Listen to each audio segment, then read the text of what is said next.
Hello everyone, welcome back to my YouTube channel. तो आज एक ऐसे टॉपिक के बारे में डिस्कस करेंगे जो टॉपिक मेरे ख्याल से यूट्यूब चैनल के कमेंट सेक्शन में मतलब बहुत बार इसकी रिक्वेस्ट आई होगी। और ये टॉपिक पता नहीं क्यों ऐसे डिले होता चला गया, बट आज इसको फाइनली कवर करेंगे and that is called transactional analysis. काफ़ी इंपॉर्टेंट टॉपिक है और काफ़ी सारे एमसीक्यूज, डिस्क्रिप्टिव क्वेश्चंस और इनफैक्ट अगर कोई भी आप कॉलेज का भी एग्जाम दे रहे हैं और अगर ये टॉपिक आपके सिलेबस में आता है तो ये टॉपिक काफ़ी इंपॉर्टेंट हो जाता है, राइट। और इसको हम पूरा डिटेल में कवर करेंगे इस वीडियो में। Plus at the same time मैं आपको इसकी जो पीडीएफ वगैरह हैं, वो इसके नोट्स वगैरह है, वो सारे मैं अपने टेलीग्राम चैनल और अपने नोट्स मास्टर प्लान में डालता हूँ, तो उसके भी सारे लिंक्स मैं डिस्क्रिप्शन में डाल दूंगा, आप वहाँ से उसको एक्सेस कर सकते हो। तो एक बार शुरू करते हैं इसको। Let's begin. ट्रांजैक्शन एनालिसिस पहले होता क्या है उसके बारे में बात करते हैं। तो ट्रांजैक्शन एनालिसिस को टीए भी बोला जाता है। TA offers a model of personality and dynamics of the self and its relationship to others that makes possible a clear and meaningful discussion of behaviour. अब अगर आप इसके मतलब इसको पढ़ोगे ना तो बहुत कंफ्यूजन होता है, राइट। समझ में नहीं आया कि भाई होता क्या है बेसिकली। बट इसको अगर मैं सिंप्लीफाइड फॉर्म में मैंने इसके नीचे लिखा है, आप इसको पढ़ो, आप ये वाला और भी क्लियर हो जाएगा आपको। Is a method of analysing and understanding interpersonal behaviour. ठीक है, हम सब लोग अपने आम जिंदगी में कई लोगों से इंटरेक्ट करते हैं, कई लोगों से मिलते हैं, कई लोगों से बात करते हैं। तो बेसिकली ट्रांजैक्शनल एनालिसिस जो है ना, उन इंटरैक्शंस की स्टडी है।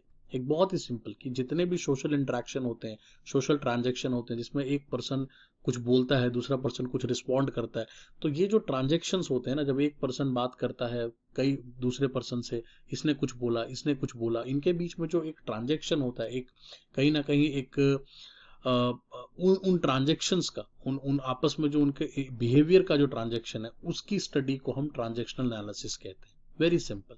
ठीक है, और इसको डिफरेंट लेवल पे स्टडी किया गया है, राइट। तो उस सब के बारे में यहाँ पे बात करते हैं।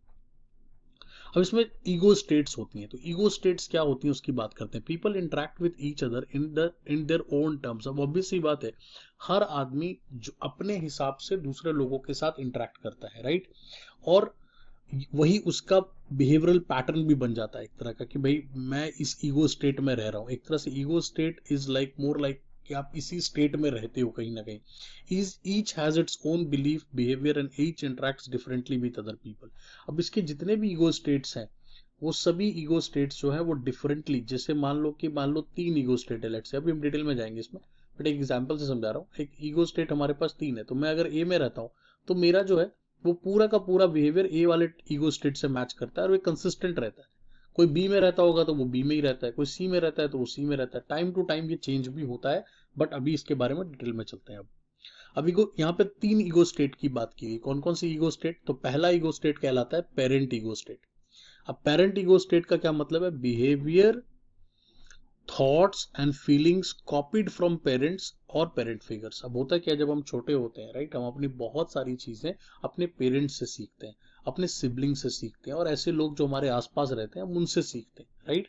तो उस तरह के ईगो स्टेट को हम पेरेंट ईगो स्टेट कहते हैं, जो कि टॉट होता है कहीं ना कहीं। पेरेंट जिस तरह से बिहेव करते हैं, और पेरेंट मोस्ट ऑफ ज्यादातर लोगों के जो पेरेंट्स होते हैं उनको पता होता है कि उनके बिहेवियर से उनके बच्चों पे इम्पैक्ट आएगा। And that is the reason why वो हमेशा अपने बिहेवियर को, एक कहते हैं ना, आइडियल बिहेवियर बनाकर चलने की कोशिश करते हैं, ताकि उनके बच्चे भी सही चीजें सीखें, गलत चीजें नहीं सीखें, राइट। तो इसलिए टॉट होता है। Moving on to the second one, जो सेकंड ईगो है that is your adult ego. अब एडल्ट ईगो में क्या है? Behaviour, thoughts and feelings which are direct response to the here and now. अब क्या होता है, कुछ कुछ चीजों में आप रिएक्ट करते हो, आप कहीं ना कहीं डायरेक्ट रिस्पॉन्स देते हो, राइट। आपको जो लगता है, आप अपने थॉट प्रोसेस को यूज करते हो, आपको लगता है कि नहीं मुझे इस तरह से रिएक्ट करना चाहिए, तो आप उस तरह से रिएक्ट करने लग जाते हो, राइट। डायरेक्ट रिस्पॉन्स देते हो आप उस चीज का। ठीक है, और जितनी भी चीजें आपके आसपास हो रही थी, धीरे धीरे जैसे चाइल्डहुड में हम क्या होता है, बहुत सारी चीजें अपने पेरेंट्स से सीखते हैं, जैसा मैंने आपको बताया, राइट। जैसे जैसे हम बड़े होने लगते हैं, हम अपने डायरेक्ट रिस्पॉन्सेज देने लग जाते हैं, जो हमें समझ में आता है, जो हमें सही लगता है, जो मोस्ट प्रॉब्लम हमने डिफरेंट जगहों से कैदर करके अपने माइंड में हम लेकर आए हैं थॉट प्रोसेस को, राइट।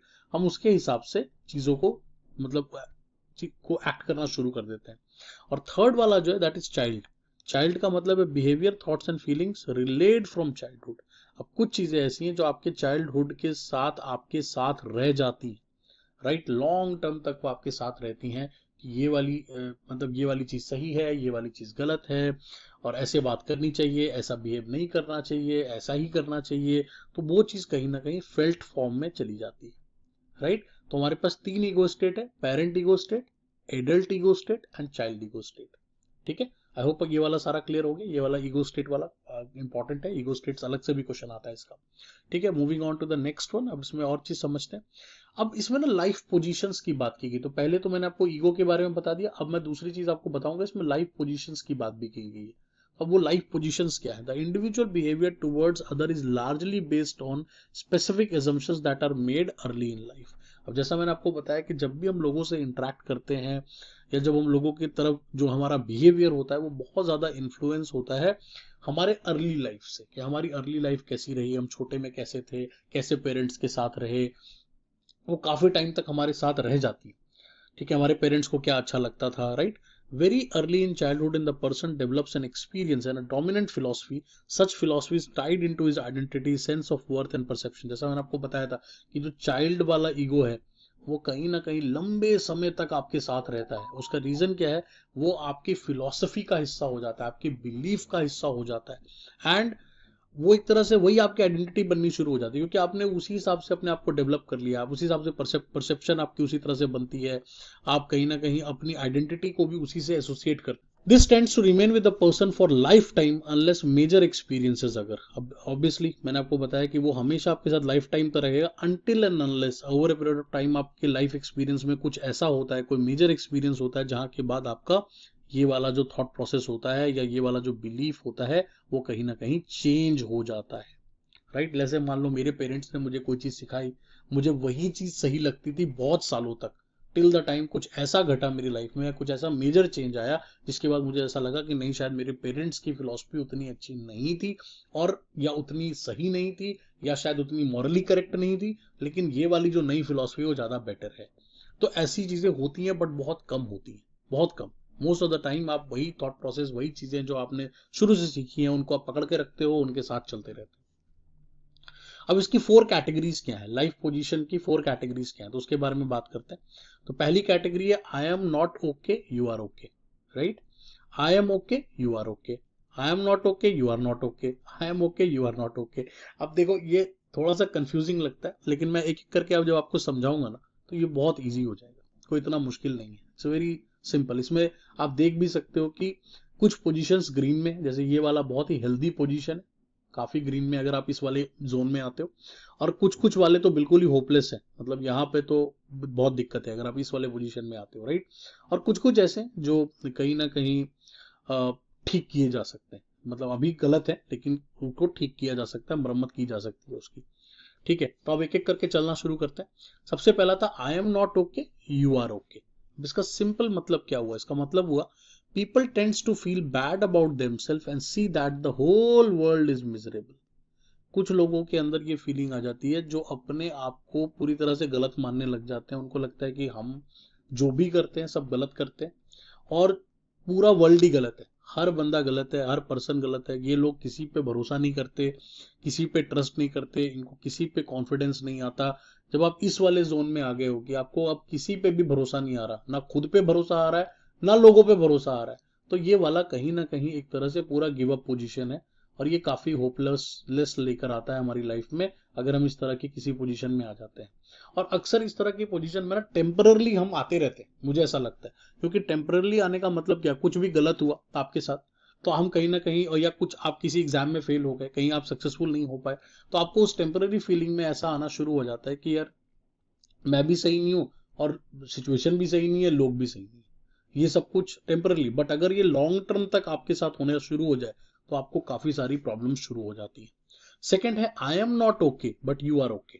अब ये वाली पोजीशन क्या हुई कि यहाँ पे लाइव पोजीशन में आप एक ऐसी पोजीशन में आ जाते हो जो from their child ego state के हिसाब से they feel that the others are more capable and generally have fewer problems than they themselves do. अब एक ऐसी सिचुएशन आती है जहां पर आपको लगता है यार मेरी लाइफ में तो बहुत सारी प्रॉब्लम्स है लेकिन दूसरों की लाइफ बहुत अच्छी चल रही है। मुझे लगता है ये जो सोशल मीडिया वाला लाइफ है ना, आज के डेट में जो हम सोशल मीडिया की तरफ देखते हैं, वहां पर यही वाली पोजीशन बहुत ज्यादा क्रिएट होती है। जब हम सोशल मीडिया खोलते हैं, हम देखते हैं यार लोग घूमने जा रहे हैं, हम देखते हैं किसी की शादी हो रही है, हम देखते हैं भाई कोई गाड़ी खरीद रहा है, राइट, ऐसे कोई घर ले रहा है, कोई मतलब जो जिस लाइफ स्टेज पे खड़ा है, किसी की जॉब हो रही है, कोई गवर्नमेंट जॉब कर रहा है, ऐसी कितनी सारी चीजें हैं जो हम वहां पे देखते हैं और हमारे अंदर ये फीलिंग आने लगती है कि हमारे ही साथ उतना अच्छा नहीं होता, बाकी सभी लोगों की लाइफ तो बहुत ही बढ़िया चल रही है। क्योंकि जबकि हमें ये बात समझनी चाहिए कि सोशल मीडिया लाइफ है वो कहीं ना कहीं बहुत ही बढ़ा चढ़ा कर दिखाने वाली लाइफ है। हर आदमी अपनी अच्छी अच्छी चीजों को वहां डाल देता है, बुरी बुरी चीजों को अपने पास रख लेता है, राइट। बट ये बात हम समझ नहीं पाते। वाइल स्क्रॉलिंग जब हम देख रहे होते हैं तो हमें लगता है कि हमारे साथ ही सब बुरा चल रहा है, भाई सबकी लाइफ बहुत। Moving on to the third one, that is I am okay you are not okay. अब ये वाले लोग क्या होते हैं कि the people who tends to have critical parent ego। अब इनमें critical parent ego दिखेगा आपको, क्यों? they tend to be down on other people at least for two reasons। अब ऐसे लोग हैं जिनको लगता है कि वो तो हमेशा ही सही होते हैं भाई, वो तो कभी कोई गलती करते ही नहीं है, बाकी सब लोग गड़बड़ है। अपने आसपास जो उनके आसपास है उनको बाकी सभी लोग बेवकूफ नजर आते हैं, उनको खुद वो बिल्कुल सही लगता है। Firstly, they often regard other people as a source of criticism। They feel that if they are not exactly perfect or right, people will excessively critical for them। अब कुछ लोग ऐसा क्यों करते हैं? ऐसा इसलिए करते हैं क्योंकि उनको ऐसा लगता है बाकी जो जितने भी लोग उनके आसपास हैं वो उनकी गलतियां ढूंढते रहते हैं, उनके क्रिटिसिज्म को ढूंढते रहते हैं, इसीलिए वो लोग अपने आप को ही कहना शुरू कर देते हैं कि हमारे अंदर कोई गलती नहीं है भाई, हम किसी के क्रिटिसिज्म को एक्सेप्ट ही नहीं करते, ठीक है। प्लस ऐसे लोग काफी रेबल हो जाते हैं, ठीक है, काफी अथॉरिटेटिव फिगर बन जाते हैं, उनके अंदर काफी इंडिपेंडेंट हो जाते हैं। उनको ऐसा लगता है कि जो हमने किया वो सब सही किया और जो लोग हमारे आसपास करते हैं वो हमारे हमेशा गलत करते हैं, ठीक है। इस तरह की फीलिंग आनी शुरू हो जाती है, राइट। तो ये भी एक तरह का प्रॉब्लम है कहीं ना कहीं कि आप ऐसा सोचते हो कि यार मैं हमेशा सही करता हूँ, और ऐसे लोग हमेशा कहते हैं ना कि रिजिड हो जाते हैं, बहुत रिजिड हो जाते हैं, डॉगमेटिक हो जाते हैं, कहीं ना कहीं उनके अंदर ये फीलिंग आ जाती है कि हम हमेशा सही होते हैं भाई और लोग गलत होते हैं, which is also not right. ऐसा हमेशा नहीं होता, राइट। और लास्ट वाला जो हेल्दी पोजीशन था, कि ये हेल्दी पोजीशन है क्योंकि पीपल फ्रेंड्स यहाँ पर उनको लगता है हम भी सही हैं और दुनिया भी सही है भाई, हम क्योंकि और ज्यादातर जो मुझे ऐसा लगता है मेजोरिटी लोग इसी वाली कैटेगरी में आते होंगे, क्योंकि ज्यादातर लोगों को ऐसी फीलिंग आती है कि हाँ भाई हम भी कुछ ना कुछ तो हम भी अच्छा कर रहे हैं और हमारे आसपास जो लोग हैं वो भी हमारे लिए कुछ ना कुछ या लोग कहीं ना कहीं अच्छा कर रहे हैं। ये एक हेल्दी पोजीशन है। अगर आप इस पोजीशन में रहते हो तो कहीं ना कहीं आप अच्छा फील करोगे, अपने अंदर गुड फीलिंग आएगी, राइट। बाकी के जो पहला वाला पोजीशन था वो तो काफी डेंजरस था, बाकी के दो ऐसे जिनमें थोड़ा इंप्रूवमेंट किया जा सकता है with time and again. Moving on, अब ट्रांजैक्शंस की बात करते हैं। तो पहला हमने बात की थी ईगो स्टेट के बारे में, सेकंड हमने बात की लाइफ पोजीशंस के बारे में, अब हम ट्रांजैक्शंस की बात करेंगे। जब लोग एक दूसरे से ट्रांजैक्ट करते हैं, बातें करते हैं, तो किस तरह से ट्रांजैक्शंस होती है, ठीक है। When people interact they involve into transaction. जब लोग एक दूसरे से बातचीत करते हैं तो कहीं ना कहीं ट्रांजैक्शन होता है। व्हेन द स्टिमुलस वर्बल और non verbal from one person is being responded to the other. अब होता है कि जब आप किसी पर्सन से मिलते हो, राइट, अगर उस पर्सन ने आपको मुस्कुरा दिया तो वो एक तरह का नॉन वर्बल स्टिमुलस दे रहा है आपको, तो आप भी मुस्कुरा देते हो, राइट, आपने भी अपने तरफ से कुछ ना कुछ रिस्पॉन्स दे दिया। उसी तरह से कुछ पर्सन आपसे कुछ बातें कर रहे हैं, कुछ पूछ रहे हैं आपसे, तो आप उसके अगेंस्ट रिस्पॉन्ड करते हो, तो वो वर्बल भी हो सकता है, नॉन वर्बल भी हो सकता है, ठीक है। अब इसमें दो तरह के या तीन तरह के मेन तरह के ट्रांजैक्शंस होते हैं जो कि ईगो स्टेट्स पे अगेन डिपेंडेंट होता है। तो किस तरह से? पहला हो गया कॉम्प्लीमेंट्री, दूसरा हो गया नॉन कॉम्प्लीमेंट्री, तीसरा हो गया अल्टीरियर, ठीक है। अब एक एक करके तीनों समझना शुरू करते हैं। सबसे पहला हो गया कॉम्प्लीमेंट्री ट्रांजैक्शंस। क्या होते हैं? तो complementary transactions are when the stimulus and response pattern from one ego state to another are parallel in nature।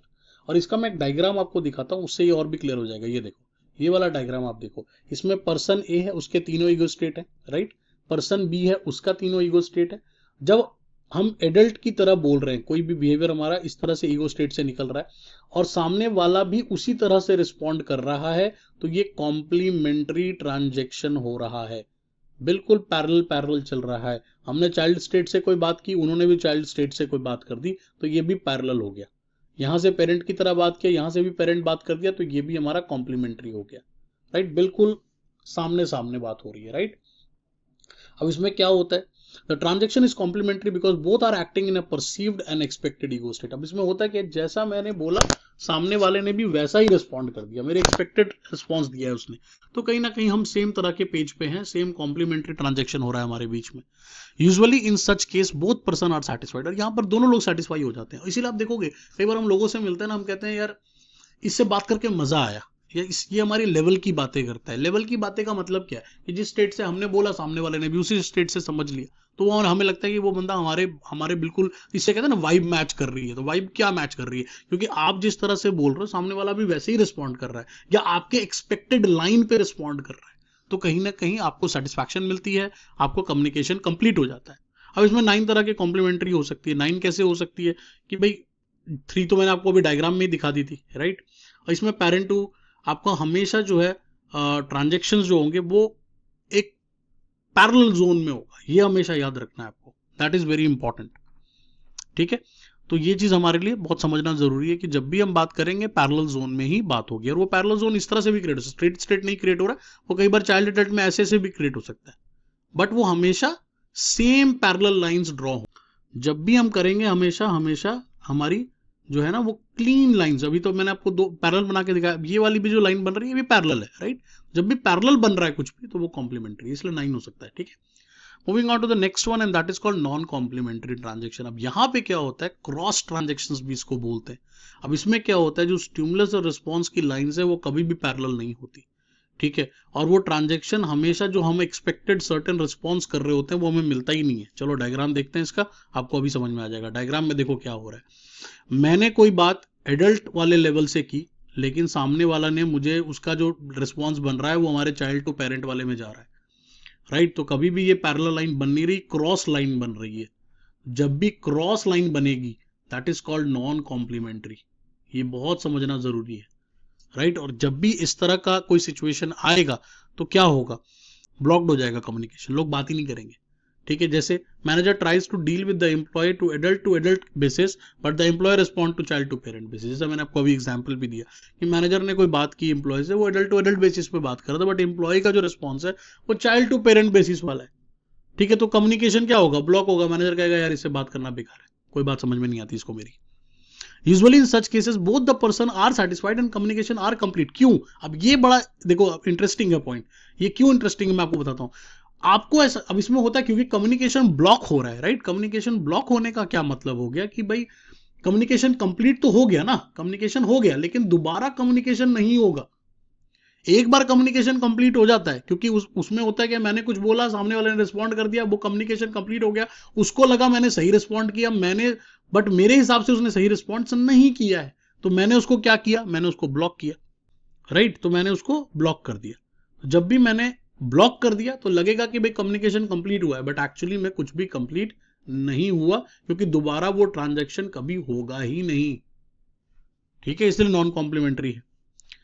तीसरे वाले लेवल पे जाते हैं, that is called ulterior. Ulterior में क्या होता है, द मोस्ट कॉम्प्लेक्स वंस, ये वाला सबसे कॉम्प्लेक्स है, because communication has double meaning. अब ये वाला तो मुझे लगता है आम जिंदगी में बहुत कॉमन हो गया है, कहीं ना कहीं सरकास्टिक हो गए हैं लोग। तो आप देखोगे हमेशा हम कुछ बोलते हैं तो वहां पे डबल मीनिंग निकल कर आ रहा होता है। हम कहते कुछ है, ठीक है, लेकिन हमारा मीनिंग कुछ है। जैसे कोई तैयार होकर आया, हमने कह दिया भाई क्या बात है भाई बहुत अच्छे लग रहे हो, बट वो एक्चुअली में हमारा मीनिंग नहीं है। हो सकता है हम कहना चाह रहे हो यार बहुत बेकार लग रहे हो, ठीक है, बट कई बार क्या होता है इस तरह की कम्युनिकेशन ये कॉम्प्लेक्स बहुत है, क्योंकि इसमें आप बोलते कुछ हो, सामने वाला समझता कुछ है। कई बारी हमने शायद सही बोला होता है, सामने वाला समझ ही नहीं पाता है, राइट। तो उस सिचुएशन में ब्लॉक ट्रांजैक्शंस भी हो सकते हैं, ठीक है, और बहुत सारे हिडन मैसेजेस हो सकते हैं। साइकोलॉजिकल लेवल पे जो आप बात कर रहे हो बहुत हिडन हो सकता है। अब ये देखो इसमें क्या हो रहा है कि मैंने एक बात की, राइट, लेकिन मेरी बात का जो मीनिंग है वो दूसरे ईगो स्टेट में जा रहा है। ठीक है, मैंने बात जो कर रहा हूं, कह जो रहा हूं, वो एडल्ट वाले स्टेट में कह रहा हूं, लेकिन जो मेरी मीनिंग निकल कर आ रही है वो चाइल्ड वाले स्टेट में चली जा रही है।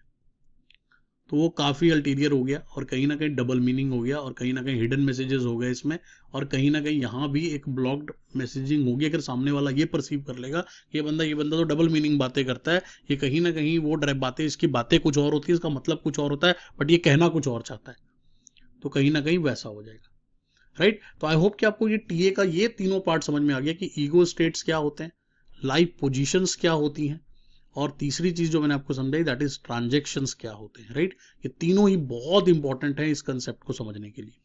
अब बात करते हैं फाइनली कि इसका बेनिफिट है, यूसेज कहाँ है। तो ये मोर ह्यूमन बिहेवियर को अंडरस्टैंड करने के लिए काफी इंपॉर्टेंट थ्योरी है। ये बहुत सारे फील्ड में इसको अप्लाई किया जा सकता है। ठीक है। They are particular related to people come with transactions and they are to in interpersonal relationship. तो आप सबसे अच्छी बात तो इस थ्योरी की है कि ये इंटरपर्सनल रिलेशनशिप मतलब आपकी आम जिंदगी में भी अप्लाई हो सकता है। जब भी आप लोगों से इंटरेक्ट करोगे तो ये वाली थ्योरी को आप कहीं भी इसको यूज कर सकते हो। दूसरी चीज, जैसे इससे पॉजिटिव थिंकिंग को बनाने में काफी हेल्प मिलती है। T is applied to bring positive action from people because T brings a positive approach. अब इसमें पॉजिटिव अप्रोच क्या हो जाती है कि आप अगर समझ पाओ कि भाई कहीं ना कहीं हम कौन से ट्रांजेक्शन्स में आ रहे हैं, हम कॉम्प्लीमेंट्री में आ रहे हैं या हम नॉन कॉम्प्लीमेंट्री में आ रहे हैं, हम लाइफ के कौन से पोजीशन में चल रहे हैं, अगर हम ये बातों को समझ पाते हैं तो उसके हिसाब से उसको मॉडिफिकेशन किया जा सकता है। Very important. इंटरपर्सनल इफेक्टिवनेस भी बहुत ज़्यादा बढ़ती है। जब आप कहीं ना कहीं लोगों के ईगो स्टेट्स को समझ पाते हो तो उससे इंटरेक्शन करने में आपको बहुत आसानी होती है। और तभी आप देखते हो कि कुछ लोग जो होते हैं वो बहुत इसमें काफ़ी अच्छे होते हैं। मतलब वो बड़ों के साथ बैठेंगे तो बड़ों की तरह बातें करेंगे, बच्चों के साथ बैठेंगे तो बच्चों की तरह बातें करेंगे, बिकॉज उनको पता चल जाता है सामने वाला किस ईगो स्टेट से बात कर रहा है। It's very important. And third, इससे ऑब्वियसली आप इसको मोटिवेशन में भी इसको यूज कर सकते हो। Right. So this was all about this theory. That's it from this side. I hope कि आपको ये पूरा थ्योरी समझ में आ गया हो। मैंने आपको सारा डिटेल में समझा दिया इसके। And thank you so much for joining this session and will be meeting in the next channel. आप मेरे चैनल को अगर पसंद करते हो do subscribe to the channel. Thank you.